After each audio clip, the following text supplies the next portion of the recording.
देखो आज्ञा अनशन ये बसवा ये कलु जो विगत 6 तारिख रु घटनाटे घटला ताकू चपे देवा लगी चाहिए प्रिंसिपाल करके बहुत जे अच्छा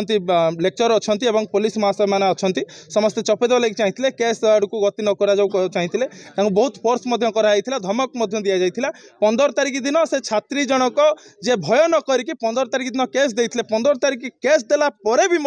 आज पर्यंत तार कौन भी तदंत है ना आज्ञा दोषी आज पर्यंत दंड पाइलानी आमे मु 20 तारिख दिन आज्ञा आसती ये एडिशनल एसपी कानून गोसार आसते कैलाश बाबू एसडीपी आसते आईआईसी मैडम मैंने समस्ते थे बसिक कथा होतलु से बसिक कथा भितर से कहले कि जे आम 10 दिन मुझे समय देली कहली आज्ञा 10 दिन समय दिखाँ 10 दिन समय दूँ दोषी की दंड दि जाऊ दोषी की धरी पारे ना सी 10 दिन न कहले 10 घंटे धरदेबू 10 घंटा न धरी पारू ताले आपको कहे आज्ञा 10 घंटे धरिया कथा कहते आज्ञा 10 घंटा कथा छाड़ 2 दिन है आज पर्यंत कौन भी खबर ना तो से मुझे पुलिस प्रशासन को भयंकर निंदा करुच्ची सहित जो राज्य में आज्ञा डबल इंजिन सरकार चलती डबल इंजिन सरकार कथा कहते से डबल इंजिन सरकार ना आज कौन डबल जो दुष्कर्म हवा लगी चाहते कि धारणा ये बसचु ये जाजपुर जिला बरी ब्लॉक रे जो अच्छी बालिया कॉलेज जो घटना घटी जी भौणी ये आसुँच पिला पाठ पढ़ाई आसुँच जो अच्छा प्रिंसिपाल आउ जो शिक्षक जो हिसाब से गोटे झील पर जो जिनस कहते से जिन मुहर कहीपर ना अति निंदनीय कथा आज जिते बड़े गोटे जगह को आसुँच पिला भविष्य या